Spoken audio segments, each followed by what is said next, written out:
We are standing inside the Space Vehicle Mock-up facility here at the Johnson Space Center. Now, this is where the astronauts and the crews actually train inside all these modules you're seeing before they fly up to the International Space Station. Not only do they get to practice inside the laboratories and the nodes, but they actually get to practice on some of the experiment racks as well. Brion Au joins us. He's one of the payload developers for one of those experiments, which I actually think is one of the more cooler ones, which is EarthKAM. Now, this is the only student-run experiment on board the International Space Station where they actually have direct access into this camera system. Talk a bit about what it is and what they do. That's correct. EarthKAM is a payload by students for students. It was initiated by Sally Ride back when the shuttle was still flying, and we've since then migrated over to the space station. Yeah.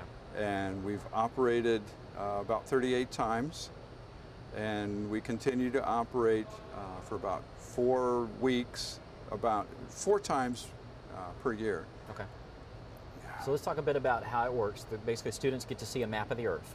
There's about, like you said, 4 times a year. Correct. Stretches for about 4 days apiece, and they get to take a look at a map of where the station's going to be flying over and say, hey, I want a picture of whatever they want, whether it's their hometown or whatever city they want to look at, right? That's correct, yes. They have to ensure that the station is actually passing over the target that they're trying to acquire through products that are available via the web pages out at the University of California at San Diego.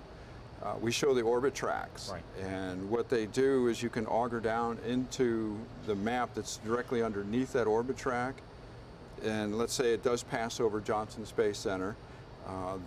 The data will provide the time, the instant that the station is directly overhead, and you can take that information and plug it into an information request and literally request an image. They're in charge.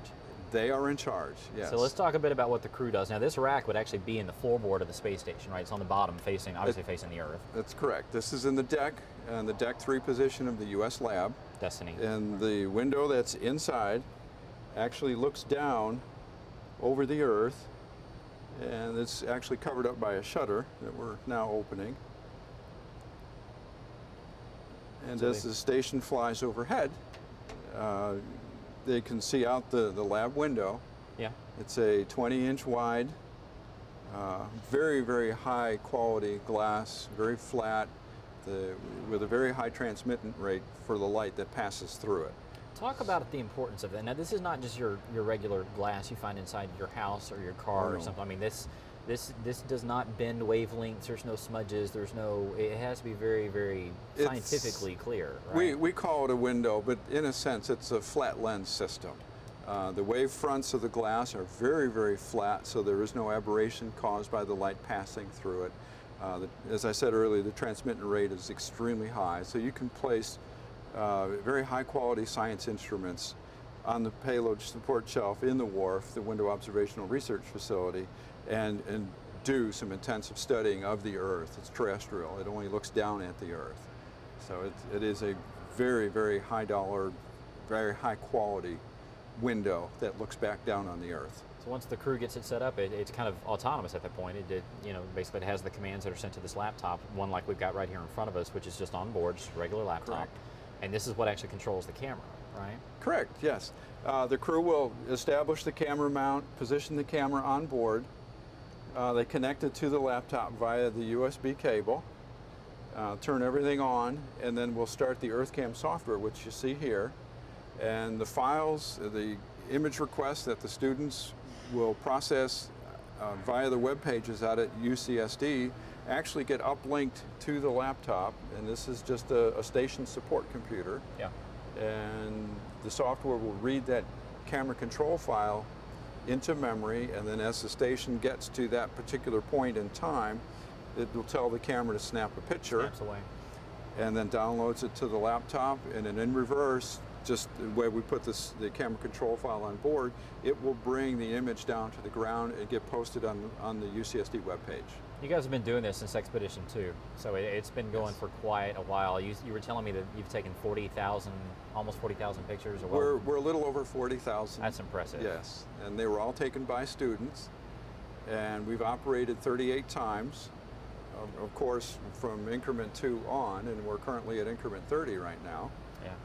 We've had thousands of students, teachers and parents, homeschools, summer camps for science summer camps participating.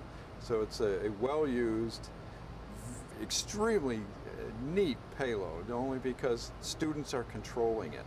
It's not a byproduct of an investigator's Yeah.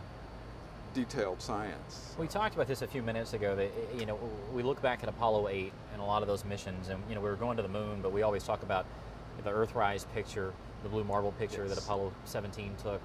Those are the ones that are probably some of the most powerful images that we've ever taken as NASA. Why is it that, and we've seen it on station too, why is it that images of our own planet really are what capture people's hearts and minds? I wish I really knew, but it's a feeling, like when I was a kid, I'd climb a tree to look out and look down. If there's a tall building nearby, people want to go to the top floor and look out and look down. Well, this system provides a viewpoint that the astronauts have. They're extremely high, looking back down, and it's just awe-inspiring of what you see in the pictures. Well, and it's our home.